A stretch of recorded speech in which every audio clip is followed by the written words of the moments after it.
당신의 삶에 고단함이 깃들 때 그것은 당신이 패배했다는 증거가 아닙니다.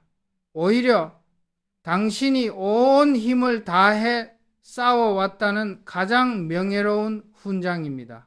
나는 내 평생에 걸쳐 수십만 명의 사람들을 만나고 그들의 삶을 곁에서 지켜볼 기회가 있었습니다. 세상에 첫 발을 내딛는 젊은이의 반짝이는 눈동자부터 수많은 풍파를 겪어낸 노련한 경영자의 깊은 주름까지 그 모든 얼굴들 속에서 나는 하나의 공통된 그림자를 발견하곤 했습니다.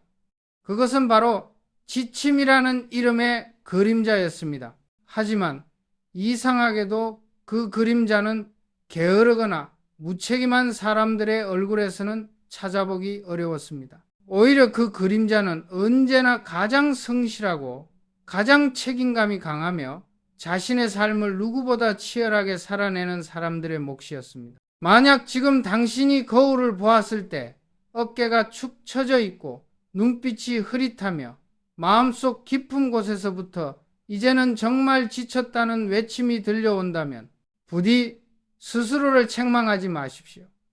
그것은 당신이 나약하다는 신호가 결코 아닙니다. 그것은 당신이 당신에게 주어진 길을 얼마나 꿋꿋하게 걸어왔는지, 당신의 세상을 지키기 위해 얼마나 필사적으로 노력했는지를 보여주는 가장 강력한 증거입니다. 아무것도 하지 않은 사람은 결코 지치지 않습니다.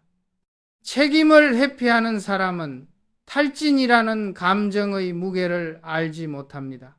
당신이 지쳤다는 것은 당신이 당신의 삶을 포기하지 않았다는 가장 확실한 반증입니다. 오늘 나는 회장이라는 무거운 직함을 내려놓고 당신보다 조금 더 먼저 인생이라는 험난한 여정을 시작한 한 사람으로서, 그리고 수많은 성공과 그보다 더 많은 실패의 파도를 온몸으로 맞으며 여기까지 온 인생의 선배로서 당신에게 말을 건네고 싶습니다.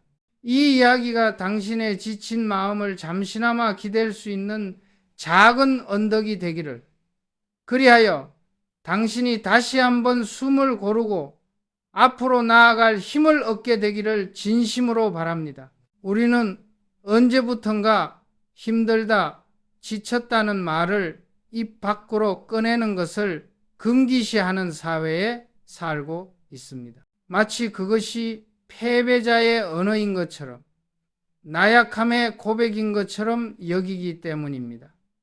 특히 조직을 이끄는 리더의 자리에서는 더욱 그렇습니다. 언제나 강하고 흔들림 없으며 무한한 에너지를 가진 모습을 보여야 한다는 보이지 않는 압박감에 시달립니다. 하지만 나는 내 경험을 통해 단언할 수 있습니다. 지쳤다는 느낌은 실패의 전조가 아니라 인내의 과정이 남긴 자연스러운 흔적입니다. 당신이 오랫동안 무거운 갑옷을 입고 전쟁터를 누볐다는 증거이며 당신의 정신력이 한계에 부딪힐 때까지 얼마나 끈질기게 버텨왔는지를 보여주는 살아있는 기록입니다. 당신의 그 깊은 피로감 속에는 무엇이 담겨 있을까요? 거기에는 아마 남들이 보지 못하는 수많은 밤샘과 해결되지 않는 문제 앞에서 홀로 씨름했던 고뇌의 시간과 차마 터뜨리지 못하고 억지로 삼켜야 했던 뜨거운 눈물이 녹아 있을 것입니다. 또한 더 잘하고 싶다는 열망과 주변 사람들을 실망시키고 싶지 않다는 무거운 책임감이 뒤섞여 있을 것입니다. 이 모든 것들이 당신을 소진시킨 원인이겠지만 동시에 그것들은 당신이라는 사람을 얼마나 빛나게 하는지를 증명하는 것들이기도 합니다. 그러니 부디 당신의 피로를 부끄러워하지 마십시오. 그것은 당신이 얼마나 성실하고 아름답게 살아왔는지를 보여주는 가장 정직한 증표입니다. 당신은 스스로를 자랑스러워할 자격이 있습니다. 세상을 둘러보면 아이러니하게도 가장 책임감이 강한 사람들이 가장 먼저 그리고 가장 깊이 지쳐 쓰러지는 경우를 흔히 보게 됩니다.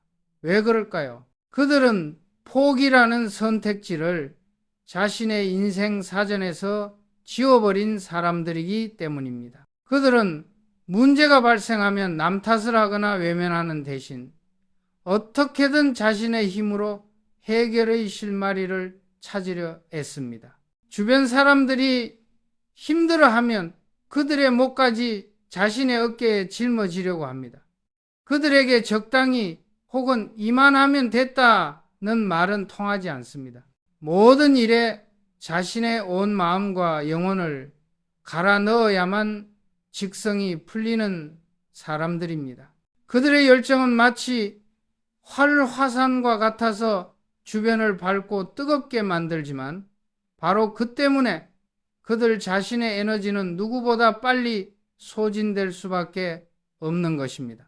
이것이 바로 성장이 우리에게 요구하는 대가일지도 모릅니다. 어린아이는 놀다가 지치면 그 자리에 주저앉아 울어버리면 그만입니다. 배가 고프면 칭얼거리고 졸리면 아무 데서나 잠이 듭니다. 그러나 어른은 그럴 수 없습니다. 나를 바라보는 가족들의 눈이 있고 나를 믿고 의지하는 동료들이 있으며 내가 완수해야만 하는 사회적 책임이 산더미처럼 쌓여 있기 때문입니다. 그래서 우리는 피곤해도 괜찮은 척 웃고 마음이 아파도 아무렇지 않은 듯 일어서고 모든 것을 내려놓고 싶을 때조차 억지로 두 주먹을 불끈 냅니다. 그렇게 우리는 고통을 인내하는 법을 배우며 진짜 어른이 되어 갑니다. 당신이 지금 느끼는 그 뼛속까지 시린 피로는 당신이 한 명의 책임감 있는 성인으로서 성장통을 겪고 있다는 가장 명확한 신호입니다. 당신이 더 넓은 세상을 감당하기 시작했다는 증거이며 당신의 그릇이 더 커지고 있다는 의미입니다. 이것은 그저 듣기 좋으라고 하는 위로나 관념적인 이야기가 아닙니다. 나의 지난 삶 자체가 이 사실을 증명하는 가장 생생한 증거입니다. 많은 사람들이 나의 삶을 성공의 연속으로 기억하지만 그 이면에는 차마 말로 다 할 수 없는 고통과 좌절의 순간들이 있었습니다. 특히 온 나라가 희망을 잃고 휘청거렸던 외환 위기 시절은 내 인생에서 가장 혹독한 시련의 시간이었습니다. 하루가 멀다 하고 유망했던 기업들이 추풍낙엽처럼 쓰러져 나갔고 평생을 바친 직장에서 하루아침에 내몰린 사람들의 절망적인 탄식이 거리를 가득 메웠습니다. 그룹의 존폐가 내 두 어깨에 달려있다는 그 엄청난 압박감은 매일 밤 나를 잠 못 들게 하는 악몽과도 같았습니다. 나는 그 시절 문자 그대로 나라는 존재를 잊고 살았습니다. 하루에 서너 시간 쪽잠을 자는 것이 전부였고 그나마도 수많은 걱정과 불안감에 깊이 잠들지 못했습니다. 식사는 생존을 위한 최소한의 행위에 불과했고 무엇을 먹어도 모래를 씹는 것처럼 아무런 맛도 느낄 수 없었습니다. 내 머릿속은 온통 어떻게 하면 이 위기를 돌파할 수 있는가? 어떻게 하면 수만 명의 직원과 그 가족들의 삶을 지켜낼 수 있는가에 대한 생각으로 가득 차 있었습니다. 단 하나의 생각, 여기서 내가 무너지면 모든 것이 끝난다는 그 절박함이 나를 움직이는 유일한 연료였습니다. 나는 지쳤다고 느낄 겨를조차 없다고 생각했습니다. 아니, 솔직히 말하면 지쳤다는 감정을 느끼는 것 자체가 사치이자 죄악이라고 여겼습니다. 리더는 흔들려서는 안 된다, 약한 모습을 보여서는 안 된다고 스스로를 끊임없이 채찍질했습니다. 내 몸과 마음이 보내는 위험 신호를 애써 외면하며 마치 강철로 만들어진 기계인 것처럼 나 자신을 혹사했습니다. 그러던 어느 날 새벽이었습니다. 며칠 밤을 꼬박 세운 뒤 잠시 머리를 식히기 위해 집무실에 딸린 화장실에 들어갔습니다. 그리고 무심코 거울 앞에 섰을 때 나는 그 자리에 얼어붙고 말았습니다.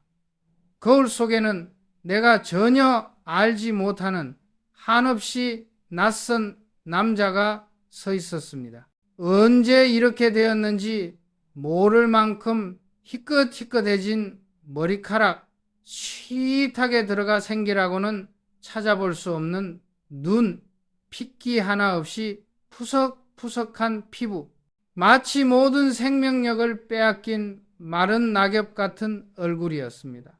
그 순간 마치 시간이 멈춘 것 같았습니다. 쉴 새 없이 돌아가던 내 머릿속의 톱니바퀴들이 일제히 멈춰 섰습니다. 그리고 아주 깊고 고요한 침묵 속에서 내면의 목소리가 들려왔습니다. 이건희, 너 정말 지쳤구나. 이러다가는 정말 쓰러지겠다. 그것은 참으로 놀라운 경험이었습니다. 내가 지쳤다는 사실을 있는 그대로 인정하고 받아들이는 바로 그 순간 나를 강철처럼 짓누르고 있던 엄청난 압박감에 작은 균열이 생기는 것이 느껴졌습니다. 그것은 결코 포기나 절망의 감정이 아니었습니다. 오히려 나 자신을 파멸로부터 구원하기 위한 최초의 몸부림이자 가장 절실한 자기 방어 기제였습니다. 나는 그제야 비로소 깨달았습니다. 끝없이 달리기 위해서는 잠시 멈춰서 숨을 고르고 닳아버린 신발끈을 고쳐 매는 시간이 반드시 필요하다는 것을, 엔진이 과열되면 자동차가 멈춰 서듯 무한한 것처럼 보였던 인간의 의지와 정신력에도 한계가 있다는 평범한 진리를 말입니다. 그날 나는 처음으로 내 자신에게 아주 다정한 목소리로 말해 주었습니다. 정말 고생 많았다. 이제는 정말 좀 쉬어야 한다. 그날의 경험은 저의 경영 철학뿐만 아니라 인생을 바라보는 관점 자체를 송두리째 바꿔놓았습니다. 이전까지 우리 사회는 하면 된다는 불굴의 정신을 최고의 가치로 숭배했습니다. 잠을 줄여가며 일하는 것을 성공한 사람의 미덕으로 여겼고, 휴식은 게으름이나 나태함의 다른 이름처럼 취급되었습니다. 하지만 나는 깨달았습니다.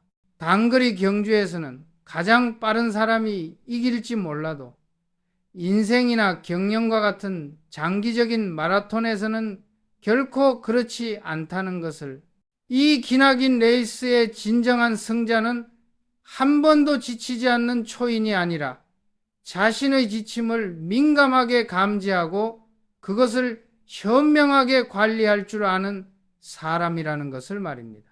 내 기억 속에 유독 선명하게 남아있는 직원이 한 명 있습니다. 그는 내가 본 그 누구보다도 뛰어난 재능과 불타는 열정을 가진 인재였습니다. 복잡하게 얽힌 문제의 핵심을 순식간에 꿰뚫어보는 통찰력과 어떤 난관에 부딪혀도 결코 포기하지 않는 끈기를 모두 갖춘 사람이었죠. 중요한 프로젝트는 언제나 그의 손을 거쳐갔고, 그는 항상 모두의 기대를 훌쩍 뛰어넘는 놀라운 결과물을 만들어냈습니다. 나는 그를 진심으로 아꼈고 그가 우리 그룹의 미래를 이끌어갈 차세대 리더가 될 것이라 굳게 믿었습니다. 하지만 어느 순간부터 그의 얼굴에서 빛이 사라지기 시작했습니다. 늘 자신감으로 가득 차 있던 그의 눈빛은 초점을 잃고 흐려졌으며 회의 시간에도 예전과 같은 날카로운 통찰력을 보여주지 못했습니다. 나는 그 변화를 예민하게 감지했고 어느 날 조용히 그를 제 집무실로 불렀습니다. 그는 내 앞에서 깊이 고개를 숙인 채 자신의 무능함을 탓하고 있었습니다. 예전 같지 않게 집중력이 떨어지고 자꾸만 비관적인 생각들이 머릿속을 맴도는 스스로가 한심해서 견딜 수가 없다고 했습니다. 그는 자신이 나태해졌다고, 회장님의 기대에 부응하지 못하는 쓸모없는 직원이 되어버렸다고 자책했습니다. 그 모습을 보는 내 마음은 무척이나 안타까웠습니다. 나는 잠시 침묵하다가 그에게 물었습니다. 자네, 혹시 쉬는 것이 뒤처지는 것이고 약해지는 것이라고 생각하고 있는 건가? 그는 잠시 망설이다가 쉼없이 고개를 끄덕였습니다. 나는 자리에서 일어나 창가로 그를 데려가 저 멀리 보이는 도시의 풍경을 함께 바라보며 마라톤 이야기를 해 주었습니다. 마라톤 선수가 42.195km라는 그 머나먼 거리를 처음부터 끝까지 전력 질주로 달릴 수는 없네. 만약 그렇게 한다면은 얼마 못 가서 심장이 터져버리거나 근육이 파열되어 쓰러지고 말겠지. 진정한 우승자는 자신의 체력과 호흡을 현명하게 안배할 줄 아는 사람이야. 오르막길에서는 일부러 속도를 늦추며 힘을 비축하고 내리막길에서는 그 탄력을 이용해 속도를 내지. 그리고 가장 중요한 것은 중간중간 급수대에서 반드시 멈춰서서 물을 마시며 잠시 숨을 고른다는 점이야. 인생과 일도 이 마라톤과 똑같다네. 자네가 지금 느끼는 그 지침은 자네가 무능해서가 아니라 너무 오랫동안 쉬지 않고 전력 질주를 해왔기 때문이야. 지금 잠시 멈춰서 숨을 고르는 것은 결코 패배나 후퇴가 아닐세. 오히려 더 멀리, 더 오랫동안 달리기 위한 가장 지혜롭고 용감한 전략이야. 나는 그에게 긴 휴가를 명령했습니다. 그는 처음에는 회사가 이렇게 바쁜데 어떻게 자신만 쉴 수 있냐며 극구사양했지만 나는 단호하게 말했습니다. 이 휴가는 자네에게 주는 포상이 아니라 자네가 반드시 완수해야 할 가장 중요한 업무의 일부일세. 완전히 재충전해서 건강한 모습으로 돌아오는 것. 그것이 지금 자네가 회사에 기여할 수 있는 최선의 방법이야. 그는 몇 달 뒤 완전히 다른 사람이 되어 내 앞에 나타났습니다. 예전에 총명하고 생기 넘치는 눈빛을 되찾았고 그의 얼굴에는 건강한 활기와 자신감이 넘쳐 흘렀습니다. 그는 휴가 동안 그 어떤 일도 생각하지 않고 오직 자신에게만 집중하는 시간을 보냈다고 했습니다. 그동안 먹고 싶었던 맛있는 음식을 마음껏 먹고 좋은 음악을 찾아 들었으며 훌륭한 예술 작품들을 감상하면서 텅 비어버렸던 자신의 내면을 다시 풍요롭게 채웠다고 말했습니다. 그리고 복귀한 그는 이전과는 비교할 수 없을 정도로 놀라운 장의력과 집중력을 발휘하며 수많은 난제들을 해결해 나갔습니다. 그에게 휴식은 단순한 멈춤이나 공백이 아니었습니다. 그것은 더 높은 곳으로 도약하기 위한 가장 단단한 발판이었던 것입니다. 지금 이 글을 읽고 있는 당신도 마찬가지입니다. 당신이 현재 느끼고 있는 깊은 소진과 무력감은 당신의 의지나 능력이 부족해서가 결코 아닙니다. 오히려 당신이 가진 그 소중한 의지와 열정을 너무나 오랫동안 단 한 방울의 여유도 없이 남김없이 불태워왔기 때문입니다. 이제는 당신 자신에게 새로운 연료를 채워주고 과열된 엔진을 식혀줄 시간이 필요합니다. 그렇다면 우리는 구체적으로 어떻게 해야 이 지긋지긋한 탈진의 늪에서 벗어나 다시 일어설 힘을 얻을 수 있을까요? 이것은 단순히 며칠간 휴가를 다녀오는 것과는 차원이 다른 문제입니다. 이것은 당신의 삶을 대하는 근본적인 태도를 바꾸고 당신 자신을 돌보는 새로운 습관을 만들어가는 장기적인 과정입니다. 첫 번째 단계는 용감한 인정입니다. 당신의 지친 마음을 더 이상 외면하거나 속이지 말고 있는 그대로 똑바로 마주하는 것입니다. 그리고 스스로에게 분명하게 말해 주십시오. 그래, 나 지금 정말 지쳤어. 더 이상은 힘들어. 이것은 누구에게 보여주기 위한 나약한 푸념이 아닙니다. 자기 자신에게 들려주는 가장 정직하고 용감한 고백입니다. 우리는 너무 오랫동안 괜찮다는 가면을 쓰고 살아왔습니다. 하지만 노자 터지기 직전의 상처를 괜찮다고 방치하는 것은 치유를 포기하는 어리석은 행동입니다.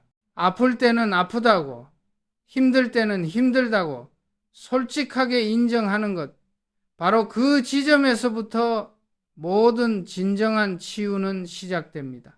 당신의 마음이 보내는 고통의 신호를, 당신의 몸이 보내는 위험의 경고를 더 이상 무시하지 마십시오. 두 번째 단계는 의식적인 멈춤입니다. 당신을 짓누르고 있는 모든 것들로부터 물리적, 정신적으로 잠시 거리를 두는 것입니다. 지금 당장 당신의 손에 들고 있는 일을 내려놓으십시오. 책상 위에 산더미처럼 쌓인 서류, 1분 간격으로 울려대는 스마트폰, 당신의 숨통을 조여오는 마감 시간으로부터 의도적으로 당신을 분리시켜야 합니다. 이것은 결코 도망이나 회피가 아닙니다. 거대한 폭풍우를 만난 배가 잠시 안전한 항구에 탓을 내리고 폭풍이 지나가기를 기다리는 것처럼 이것은 당신을 지키기 위한 가장 현명한 전략적 후퇴입니다.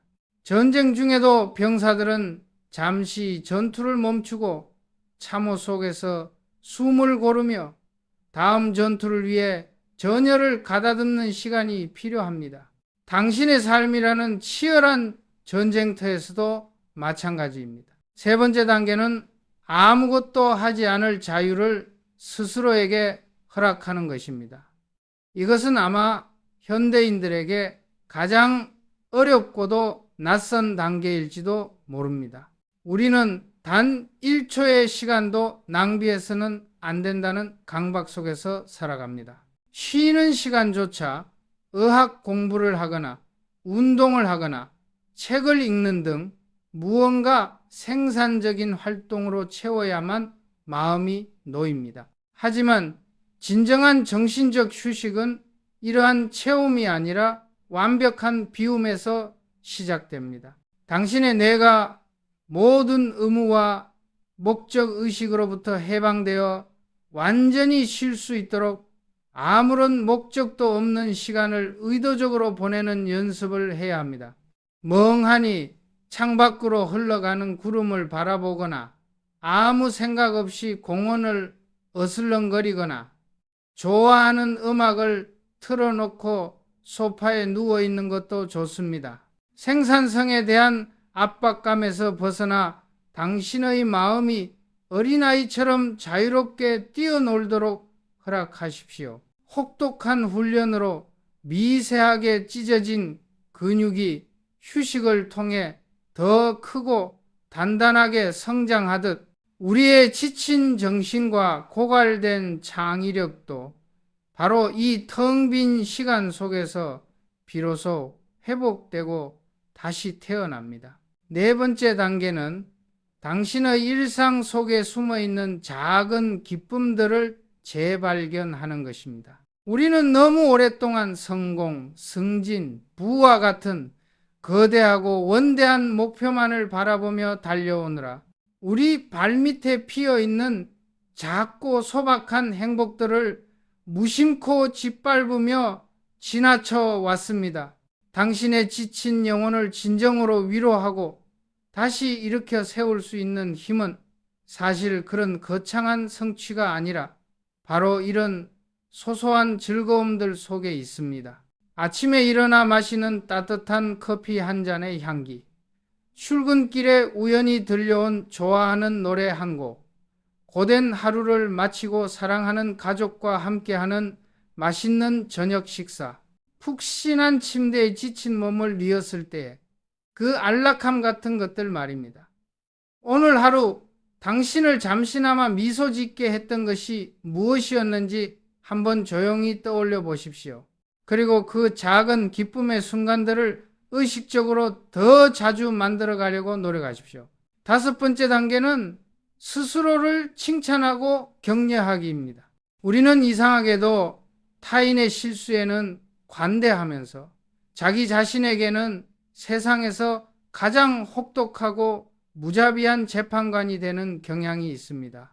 작은 실수 하나에도 나는 역시 안 되라며 가혹하게 자책하고 어렵게 이룬 성과에 대해서는 이건 당연한 거야 라며 그 가치를 깎아내립니다. 이제는 그만해야 합니다.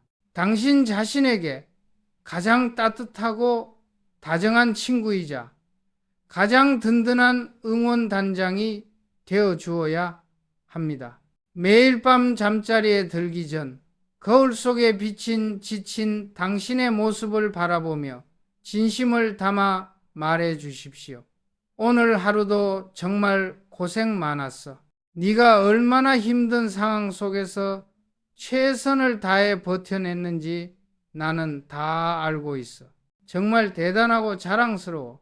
그 따뜻한 자기 긍정의 말 한마디 한마디가 당신의 내면에 깊이 쌓여있는 상처와 열등감을 어루만지고 치유하는 가장 강력한 약이 될 것입니다. 당신은 세상 그 누구보다 당신 자신의 칭찬과 격려를 받을 자격이 충분한 사람입니다. 6번째 단계는 아주 천천히 다시 시작하기입니다. 충분한 휴식을 통해 고갈되었던 에너지를 어느 정도 회복했다면 이제 다시 세상으로 나아갈 준비를 해야 합니다. 하지만 결코 조급해서는 안 됩니다. 긴 겨울잠에서 막 깨어난 곰이 곧바로 사냥에 나서지 않고 한참 동안 몸을 풀고 주변을 탐색하며 서서히 활동을 시작하는 것처럼 당신도 그렇게 해야 합니다. 예전처럼 다시 자신을 극한의 상황으로 몰아붙이며 100m 달리기를 하듯 뛰쳐나가서는 안 됩니다. 그렇게 하면 금방 다시 번아웃 상태로 돌아가게 될 것입니다. 일의 강도를 아주 낮은 수준에서부터 시작하여 당신의 몸과 마음이 적응하는 속도에 맞춰 점진적으로 높여가십시오. 그리고 의식적으로 중간중간 짧은 휴식 시간을 가지며 스스로의 상태를 계속해서 점검해야 합니다. 당신은 이제 이전의 당신이 아닙니다. 당신은 멈춤의 지혜를 깨달았고 지속 가능한 성공의 비밀을 체득한 더 현명하고 강한 존재입니다. 마지막으로 그리고 가장 중요한 것은 근본적인 습관을 바꾸기입니다. 탈진은 어느 날 갑자기 찾아오는 불의의 사고가 아닙니다. 그것은 당신의 잘못된 생활 습관과 왜곡된 사고방식이 아주 오랜 시간에 걸쳐 차곡차곡 쌓여 만들어진 필연적인 결과물입니다. 따라서 진정으로 이 악순환의 고리를 끊어내기 위해서는 당신의 삶을 운영하는 시스템 자체를 근본적으로 재설계해야 합니다. 당신의 능력 밖의 일에 대해서는 아니요 라고 말할 수 있는 용기를 배우고 모든 것을 혼자 짊어지려는 과도한 책임감에서 벗어나 주변 사람들에게 도움을 청하는 법을 익혀야 합니다. 세상 모든 일을 완벽하게 해내야만 한다는 비현실적인 강박관념을 내려놓고 때로는 실수하고 실패할 수 있는 인간적인 권리를 스스로에게 허락해야 합니다. 그리고 무엇보다 나의 일이나 나의 성과보다 나라는 존재 자체가 비교할 수 없이 더 소중하다는 사실을 단 한순간도 잊지 말아야 합니다. 당신은 성과를 내기 위해 존재하는 부품이나 기계가 아닙니다. 희로애락을 느끼고 때로는 아파하고 지칠 수 있는 세상에 단 하나뿐인 존엄한 인간입니다. 당신의 유한한 한계를 겸허히 인정하고 당신 자신을 가장 귀한 보물처럼 소중히 다루는 새로운 삶의 습관을 지금부터 만들어 가십시오. 이 모든 회복의 과정은 당신이 나약하기 때문에 거쳐야 하는 부끄러운 시간이 아닙니다. 오히려 당신이 앞으로 더 건강하고 단단한 사람으로 성장하기 위해 반드시 필요한 가장 용감하고 지혜로운 투자입니다. 높이뛰기 선수가 더 높은 곳을 향해 날아오르기 위해 잠시 무릎을 깊숙이 굽히는 것처럼 당신의 이 휴식과 재정비의 시간은 당신의 인생을 더 높은 차원으로 도약시키기 위한 가장 강력한 준비 과정이 될 것입니다. 이제 이 긴 이야기를 마치며 마지막으로 당신에게 꼭 다시 한번 말해주고 싶습니다. 당신 정말 애썼습니다. 정말 고생 많았습니다.